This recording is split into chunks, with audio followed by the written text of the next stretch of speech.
The Secret Diary of Cameron Baum. Wednesday Cont. The twin turbine engines start to howl as the power increases. The hunter-killer wobbles on its cradle, then lifts into the air, a few inches at first, the newly installed AI just beginning to realize its potential. The gantries tilt and begin to fall. I leap off and onto the broad back of the craft. The T-888 is not so limber. It falls to the floor where John pounces. I see but don't hear the muzzle flashes as he dispatches it the same way as the other. The hunter-killer is now clear of its cradle. I want to yell run as fast as you can, but it wouldn't be heard over the sound of the engines. The craft dips its nose, bringing the targeting laser online. The hangar is swept by a thin blue line that washes over everything like a narrow, fast-moving tide line. The two men flinch as the light moves over them. No need. The targeting laser is harmless. What happens next, not so much. The weapon nacelles open fire simultaneously, bullets rather than the laser cannon of the future. The rounds hit the hard concrete floor, sending up small puffs of vaporized lime and leave behind tiny impact craters. John dives for cover behind one of the fallen gantries. Russell Osmond is not so alert. He stares at the advancing craters like a rabbit caught in headlights. Several rounds strike him in the chest, knocking him over, mouth a perfect O of surprise. The nacelles cease fire. The targeting laser lashes out again. There is no second wave. The hunter-killer seems satisfied with its initial assault. The engines increase in volume and we begin to rise higher. The roof is constructed of flimsy fiberglass supported by metal struts. No obstacle to progress. We smash through with ease, upwards until the HK is 50 feet above the building. It begins a slow pirouette, scanning the surrounding countryside and likely matching what it sees with the topography mapping software. I somehow doubt this comes with sat-nav. Below, I watch as John creeps out from behind the gantry shelter. He looks up briefly. I resist the urge to smile and wave. I am so not that type. He crosses to Russell Osmond and attempts to stem the bleeding. I could tell him he's wasting his time, that the blood shed so copiously is arterial blood, and Osmond is already beyond help. Not that he would hear me from this height or over the engine noise. And I know him well enough now that he wouldn't stop anyway until every last vestige of hope is gone. Gotta love a trier. The twin turbos carry us upwards. The land recedes below, miles high now. The opportunity to safely depart has passed. I am a passenger now, like it or not. There is a song I once heard played on FM radio. The chorus went, "Should I stay or should I go now? If I go, there will be trouble. If I stay, there will be double. So, babe, you got to let me know. Should I stay or should I go?" This song accurately describes my predicament. Go, I will destroyed by the impact of a fall from this height.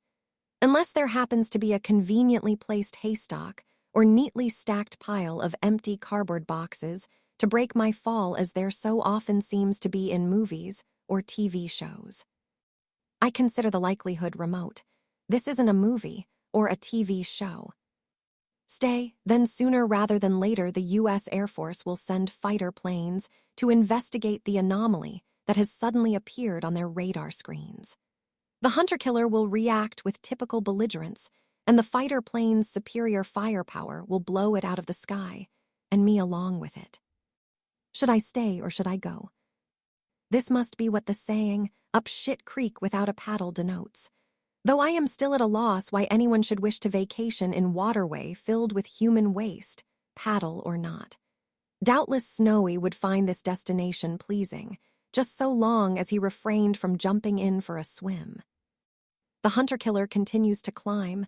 We are several miles high now and roughly following the coastline south, seemingly heading for LA. What does it expect to find there? In this time there is no Skynet citadel, no machine enclave where it can refuel and reload weaponry. There is nothing there but humans, millions and millions of them. Prey. An object catches my attention, below and to the left and rising to meet us. Has the Air Force found us and launched a missile strike already? No, too slow. It's a passenger jet climbing out of Lax, doubtless outbound for a city on the Pacific Rim, many thousands of miles west of here. The hunter-killer also spots its ascent and changes course to intercept. Once again, a dilemma. The passenger is full of people, travelers, vacationers, businessmen. Their fate is not my responsibility, yet John would expect me to do something to prevent their imminent massacre. He is funny that way. It is fruitless to try and destroy the AI. It's buried deep within the nose of the craft and protected by several layers of armor, even supposing I could reach it from my present precarious position. The hunter-killer's main vulnerability is the twin turbo engines situated either side of the fuselage. In the future, the human resistance target them with heat-seeking missiles launched from the ground. I don't have a heat-seeking missile on me. Bummer. But I do have my pistol. The hunter-killer rises up on full throttle, closing fast on the hapless passenger jet. Through the windows, I can see people within the fuselage, oblivious to the danger approaching at Mach speed. I creep up the back of the HK until I am aligned with the turbojets. I bring my arm up and attempt to aim the pistol. The slipstream buffets me so badly I get a servo overload alarm in my HUD. It's fortunate the engines are just yards away. I could never hope to hit them at distance. The guns discharges silently, it seems such is the engine noise. I empty the clip. All bar one bullet strikes the target, the fast spinning maw of the turbo blades. At first there is no change, then a thin stream of smoke trails away, evidence of severe internal damage. With its two fully functioning engines, the passenger jet begins to leave us behind. The HK has lost half of its motive power, yet still doggedly pursues its designated target. We never give up, remember. I am out of bullets, the gun a useless lump of metal. Or is it? Jet engines are fragile constructions. Even stray birds can destroy their internal workings if they are sucked in accidentally. What will a solid lump of metal do? Let's see. My aim is true. Duh. Both engines are now mortally stricken and belching dirty black smoke like one of Sarah Connor's backyard barbecues, and smell about as nice. The passenger jet recedes in the distance, safe from the HK's predations. I wonder if its occupants were even aware of how close to a fiery sudden death they were while they watched their in-flight movie and pondered their menus. The hunter-killer descends, both turbo engines now burning out of control. It will know now it is doomed, and there is nothing it can do to avert the inevitable. No one cheats gravity, after all. Not even me. The hunter-killer descends on a westward trajectory, taking us out over the ocean approximately 50 miles north of Los Angeles. Possibly it prefers a watery grave to a land-based impact. Wittingly or not, this will create a small window of opportunity for me to survive. If I jump too soon, the depth of water might not be sufficient to break my fall without severe damage. Jump too late, and I will enter the ocean beyond the continental shelf, sinking into deep water where the pressure will ultimately crush even my reinforced titanium alloy chassis. Better time it just right then. I look before I leap. I am 2 miles high. The coastal beach is a thin sandy ribbon between the green of the land and the seemingly endless expanse of blue ocean. I push off with my boots and fall through the air, parting company with the HK for once and for all. I'd like to say, farewell, it was nice knowing you, but I'd be lying. There is nothing to do but wait and let gravity do its stuff. As I fall, I find myself thinking about all the cool things John has taught me in our short time together. How it is better to be kind than mean. That extreme violence is not the solution to every problem. That all human life is valuable and should be protected and treasured. Ooh, and fellatio, don't forget that. I enter the water feet first and begin to sink. The journey to the bottom of the sea takes some time. I see no sign of aquatic life at all. Evidently, fish aren't curious about this strange new interloper into their realm. I always did give a lousy first impression. Finally, my feet hit the seabed. It is dark here, and cold, but at least the pressure is survivable. My servo motors protest as I turn ponderously to face east and begin walking. Each step is small and slow, but the worst is past. It is now simply a case of putting one foot in front of the other. Baby steps. At my age. I finally make landfall at Santa Monica, just north of the pier, emerging from the waves like Aphrodite. If Aphrodite was a cybernetic killing machine. The long freefall followed by the impact with the ocean has ripped off my crop top and cowboy boots, though my jeans are robust enough to remain intact. Thank you, Mr. Levi. And you, Mr. Strauss, you make good product. It's early evening and the beach is filled with people enjoying the late sunshine. Many are in bathing costumes as they dart in and out of the water, so my semi-nudity is unlikely to be remarked upon. Wrong. No sooner am I ashore than a man in a yellow t-shirt and red shorts accosts me. A lifeguard. Sorry, miss, this is a family beach. No topless sunbathing allowed. Do I look like I'm sunbathing? Either cover up or leave the beach. Having just saved the world, you'd think these people could cut me some slack. Apparently not. Further up the beach, two teenage boys are seated side by side on a towel. They snigger as I approach. A body scan shows the one on the left is a perfect match. I halt before him. Your t-shirt, give it to me. He stares up at me, water a bit nippy. They both snigger afresh, seemingly unable to stop staring at my torso. I look down. Oh, right, nippy, got it. Your shirt now. I'll trade my shirt for your number. This seems a fair exchange. I write on the piece of paper he proffers and we swap items. Hey, what's this? TOK 715. That's not a phone number. Oh, he wanted my phone number. I ignore his protests and head up the sand to the promenade, pulling the shirt on as I go. It's black and has a slogan on the front. METLLICA. Kill 'em all. World Tour. I couldn't have put it better myself. The walk inland soon dries my hair and jeans, and I attract no startled looks from the few people I pass. The only anomaly is my lack of footwear, though this is minor. Nothing to see here. No need to be alarmed. Just another blissed-out barefoot hippie chick in the city of angels, probably high, unemployed, deadbeat, loser. If they believe that they'll believe anything. I am gratified to see the Suburban parked in the driveway as I reach the street with the safe house. John has made it back safely from Sacramento. It is a reminder of how much time has passed. Walking the seabed certainly takes a big chunk out of your day. I am halfway along the front path when the door opens and John charges out. We embrace. I thought I'd never see you again, he says in a voice shaky with emotion. Wild horses, I assure him, couldn't drag me away. Or runaway hunter-killers. Saturday. The events in Sacramento attract only token media attention. Apparently the end of the world can't compete with the latest Justin Bieber meltdown.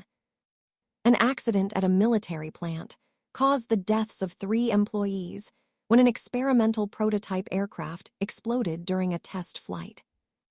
Brief, concise, and entirely untrue. They're hushing it up, Sarah Connor states. She has just finished disposing of the T-800 and T-888 that John managed to bring home, like 2 particularly grisly tourist souvenirs. Nothing left now but a pile of metallic ash. Can you blame them? A multi-billion-dollar top-secret defense project just up and flew away of its own accord. Even Karl Rove couldn't spin that one. They'll know we were involved. Sure, Julia Osmond. She'll give us up in a heartbeat. I killed her husband. John. Why didn't I make him stay in the office with his wife? Be safe. We can handle it. All I had to say. Now he's dead. You weren't to know that thing was so close to being operational. And I liked him. Okay, he was greedy and chose to ignore the warning signs, but he was an okay guy in the end. And I led him to the slaughter. I say, don't beat yourself off over it. A tired smile. It's beat yourself up, and nothing can change the fact that I had the chance to keep him safe and didn't. The wife, she knows they were cyborgs. Yeah, she had a front row seat. Not that anyone's likely to believe her since I removed the evidence. One man will. Creed, another crime he can add to our rap sheet. Man, if he ever catches me, I'm never seeing the light of day again. Monday. The wizard is missing. Eric raises the alarm after not hearing from him for 5 days. Despite the huge discrepancy in their age, the teenage nerd from Pasadena is the nearest thing Sam Clemens has to a friend. Maybe he's Nevada photographing UFOs. Isn't that what these people do? Sarah Connor suggests when John raises the subject with her. Eric says he always gets a heads up when that happens. He's worried. Cameron and I are gonna swing past Anaheim and make sure he's okay. It's not your responsibility, John. Mom, if it wasn't for Sam Clemens, we'd never have known about cybertech or what was going on in Sacramento. We might be having this conversation in a sewer tunnel underground. If at all, the least we can do is check up on him. Anaheim is little changed from our last visit. Clemens' house is still shabby and ill-maintained compared to its neighbors. The one change is the garbage can is no longer overflowing. We approach the front door and knock. Mr. Clemens, wizard. It's a white knight and talk. We just wanted to make sure you're okay. Silence. John tries the door handle, which opens easily. None of the many locks are engaged. The house is empty and shows signs of a sudden evacuation. A half-eaten meal is still on the kitchen table. A wooden chair is overturned. In the tinfoil room, a laptop computer is missing its hard drive, and the file cabinet is empty, the drawers pulled out and dropped on the floor. I think someone grabbed him and took him away. I concur. The question is who? Outside in the front yard of the house opposite, a young woman is busy pruning bushes. She's wearing thong sandals, denim shorts, a red bikini top, and a wide brim hat to keep the sun off. Her boobs are smaller than mine, so I am relaxed about John crossing the street to talk to her. Now if it was Kelly Brook. Excuse me, do you know what's happened to Mr. Clemens? She wrinkles her nose in puzzlement. Sorry, who? The old man who lives across the street. You mean the crazy old dude? He's not so crazy. He had an important job once. He worked for NASA on the shuttle program. Really? Was he an astronaut? Software engineer, behind-the-scenes stuff. Oh, she sounds disappointed. Is he a friend of yours? In a way. They came for him a few days ago. People with a van. I don't think he wanted to go. Didn't anyone call the police? I think they were the police. They seemed very official with badges and guns and everything. As they took him away, he kept yelling the same thing over and over. Hunter-killer, hunter-killer. Bizarre. I think you mean hunter-killer. That's what I said, hunter-killer. I wonder who he meant. Did he murder someone? No, nothing like that. Do you know where he's been taken or when he'll be back? I hope he never comes back. Look at the state of his yard. It's a disgrace. All those weeds set seed and then blow over here. I'm forever weeding. There are no weeds, I point out. Merely plants growing in places people don't want them to. A better description is biodiversity. She frowns and says with obvious disdain, Pardon me, miss, but you are obviously not a gardener. Now how did she know that? Tuesday. I design and build a TV remote control for Snowy, since the regular type has buttons too small for his paws. I use a reconditioned iPad with touchscreen pictograms instead of numbers denoting his favorite channels. Snowy is thrilled with this new gadget and spends ages in front of the TV, prodding the touchscreen with his paws and occasionally his snout. However, one consequence I hadn't envisaged was his short attention span.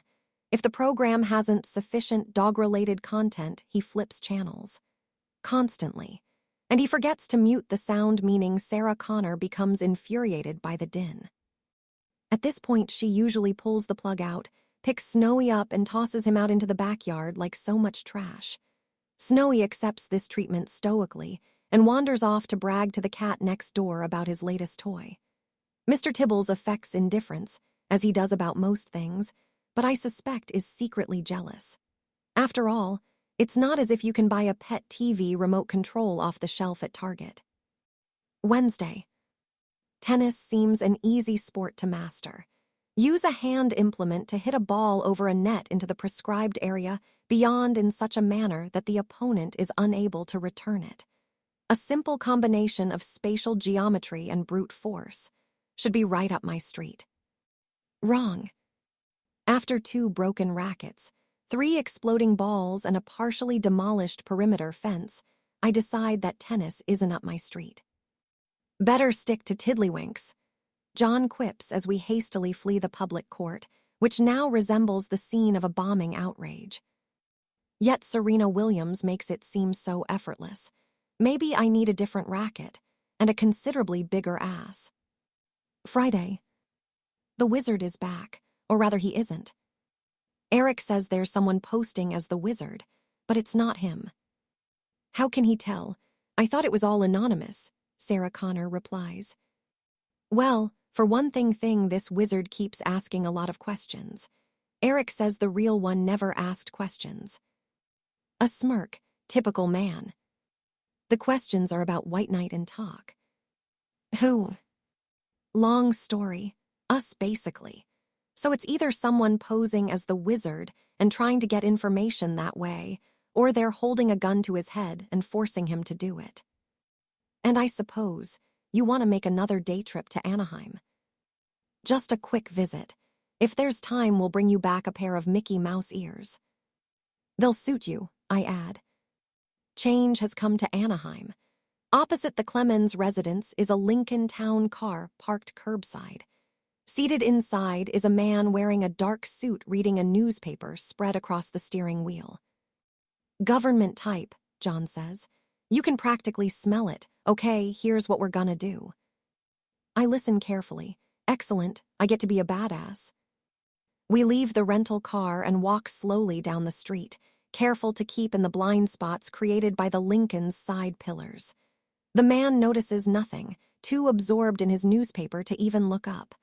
I wonder if he's checked the funnies today, that Garfield, the way he treats Opie. I yank open the rear door while John does the same on the passenger side. I press my handgun against the base of the man's skull. Make a move, and the last thing you see will be your brains flying through the windscreen. This is not strictly true. If I pull the trigger, he will be dead long before his optic nerves can register the necessary information. It's a cool line, though. I heard it in Steven Seagal movie. Let's see who we're dealing with, John says, reaching into the man's jacket pocket and withdrawing a leather wallet.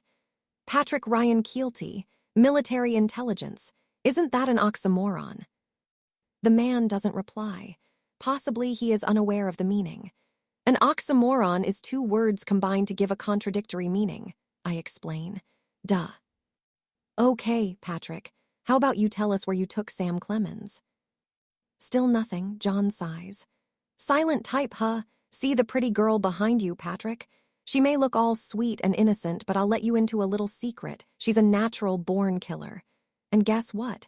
She's so crazy in love with me she'll do anything I ask. Watch this. Say cream cheese. Cream cheese. Say ooga booga booga. Ooga booga booga. Say a costermonger in Cucamonga sells seashells by the seashore. A costermonger in Cucamonga sells seashells by the seashore. Now what do you suppose will happen if I say pull the trigger? Huh, wanna roll those dice, Patrick? Pull the... Okay. He speaks. Gosh darn it, it's a miracle. Now where's Sam Clemens? Military prison, Texas. Since when are civilians detained in military prisons? Clemens worked for NASA. He signed the Official Secrets Act when he joined. They all do. That makes it our jurisdiction. He quit NASA years ago. It still pertains. Okay, when's the trial date? There isn't one. Probably never will be. The Patriot Act of 2002 grants the right to detain any individual indefinitely without recourse to trial or legal representation. You're kidding. The United States government never kids. Wow, that's some sweet deal you've got going there, Patrick. A real doozy. Stalin would have been proud of that one. Okay, if Clemens is in jail, what are you doing here? I hope you're not casing the joint, or I might have to call the cops. My orders are to watch for visitors and inspect any deliveries. Have there been any deliveries? Just an LL Bean catalog and the newspaper. Which you helped yourself to. A shrug. It's not like he's gonna need it where he is. What are you supposed to do if he has visitors? Call it in. There's a snatch squad on standby. The same heavies who grabbed Clemens. I suppose. I wasn't here for that. Who's giving the orders here? Is it Reuben Creed? I don't know anyone by that name. The stress readout in my HUD spikes suddenly. He lying, I say. Oops, you just lost your brownie points, Patrick. Okay, I've heard of him. I mean, who hasn't? He's a spook legend. I've never met the guy, way above my pay grade. So who's giving the orders? My Colonel Westmoreland. I say, Colonel Avery Tex Westmoreland. No one calls him Tex, least not to his face. You know him? John asks. Colonel Tex Westmoreland commands the 5th Army against Skynet forces in the last major land battle of the first phase of the war. They are completely annihilated due to a combination of tactical incompetence and inadequate weaponry. The battle is known as Westmoreland's Folly and marks the abandonment of conventional military doctrine for the guerrilla tactics of the resistance. What's she talking about? Colonel Westmoreland isn't a field commander, he works a desk. Someday, everyone is a combatant. Clemens isn't involved in anything illegal. Your boss must know that by now. Clemens is believed to be a terrorist agent called Wizard, and in contact with 2 fellow enemy agents codenamed White Knight and Talk. John laughs aloud. Sorry, it sounds kind of funny when someone else says it. It's believed these enemy agents might be involved in stealing a top-secret defense project and selling it to the Chinese. Oh yeah, suppose I told you White Knight and Talk are right here in the car with you. You mean you two are? The one and onlys. We left the spandex costumes at home. You wouldn't believe the looks we get. I'm placing you both under arrest. Aren't you forgetting something? I point out, nudging his skull with the barrel of the Glock. And we're not stealing or selling anything to anyone. This top-secret defense project is currently at the bottom of the Pacific Ocean, which is the best place for it, trust me. 3 innocent men died during that robbery. Actually, only one, and he wasn't that innocent. I regret it like you wouldn't believe. Now listen up. I'm gonna tell you how it went down. Listen real good. I won't be asking questions later, but someone will. You can count on it. John imparts a version of what occurred in Sacramento. Keelty listens, then shakes his head and scoffs. You really expect me to believe that? I don't give a shit what you believe, Patrick. The fact that you're dumb enough to let us sneak up on you and were even sent on a nothing assignment like this in the first place suggests you're not the brightest star in the intelligence firmament. Just tell your boss to tell Creed. Have him check the backgrounds of Jonathan Smith and Bud Jones. Ask Julia Osmond about them, and ask the Sacramento PD about a bank robbery from 3 years ago. If Creed is half the legend you say, he ought to be able to see the connection. Why don't you come in and tell him yourself? A weary smile. Nice try. Okay, we're done here. The trunk for our warish friend, I think. Hey. I drag Keelty out of the vehicle and bundle him in the trunk. He doesn't appreciate it very much. There's no pleasing some people. We are halfway to the rental when a black Lincoln Town car identical to the first enters the street. It brakes to a halt as the driver spots us. Oh shit, what are the odds? John groans. The side door of the Lincoln opens, and a man in a dark suit levels his firearm at us. Hold it right there, hands where I can see them. I oblige, bringing my hands up in clear sight. Of course, I am also holding a Glock 9 pistol. I have a clear headshot, so tempting. Instead, I shoot out the vehicle's side window. The man flinches and ducks as the glass shatters inches from his face. This allows John time to reach the rental car and start the engine. Quickly, get in. The rental car makes a tight U-turn across several front lawns before rejoining the highway. What's he doing? Following and closing. Optimum proximity deficit in less than 30 seconds. If you mean he'll be on our ass toot sweet, just say so. He'll be on our ass toot sweet. We'll never outrun him in this piece of junk. Take him out. Aim for the tires or radiator. Use the sunroof. I punch out the sunroof and stand up. The wind blows my hair out horizontally. This type of extreme backcombing is not a good look on me. The Lincoln is 50 yards back and closing. I aim at the radiator grill and fire 3 times. Steam erupts from the holes that suddenly appear, and the vehicle slows and pulls over to the side of the road. Nice shooting, John comments as I drop back down. Gonna need to ditch this, though. They'll call the cops for sure. We can't outrun an APB all the way to Santa Monica. We continue for several miles before John makes a tight left turn into a supermarket parking lot. A grocery-laden Volvo estate is just vacating a slot, and John steers the Honda in with mere inches to spare. Do we steal another vehicle? I ask. Let's not tempt fate. I'll give Mom a call to come pick us up. I know she's been itching to get involved, and here's a chance to do that. The supermarket has a self-service cafeteria. John selects a cheese Danish and a pot of steaming coffee. I, of course, choose nothing, though at least here there are no sarcastic waitresses to ridicule my non-choice. We sit at a table next to a plate glass window that affords a perfect view of the parking lot. A police cruiser speeds past on the road beyond with its siren blaring.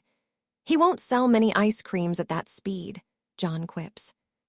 They'll be looking for a white Honda Compact, of which there must be thousands in LA County. And what kind of fugitive stops for coffee and a cheese Danish? How did Keelty manage to summon help? He didn't. I think it was the end of his shift, and the other guy was his relief. Just our bad luck it happened when it did. Ah yes, luck. That most mysterious of qualities. You can't see luck. Or hear it, feel it, smell it, summon it, or dismiss it. Yet the majority of humans believe it plays an important, if not decisive, role in their lives, for better or ill. Toss a coin enough times, and statistical probability demands it will land heads or tails the same amount of times. There will be long sequences when one or the other will predominate, hence the expression lucky streak. Does luck actually exist? I wouldn't bet on it. Westmoreland's folly, huh? Is he really that bad? His stubborn refusal to alter tactics, even in the face of absolute disaster, costs the lives of thousands of men. John nods and chews his Danish thoughtfully. Will we break the wizard out of military prison? I ask. And do what? Adopt him? We gave all our spare cash to Lieberman. We can't finance another fugitive on the run from the law, so we'll just have to hope he's treated okay. He's most likely told them all he knows anyway. They'll have to cut him loose eventually. I have one more question. Okay, go for it. Cucamonga is a town situated many miles inland from the coast. So, how does a costermonger in Cucamonga sell seashells by the seashore? I wait patiently for the laughter to subside. I have a lot of experience by now. Sarah Connor arrives to pick us up.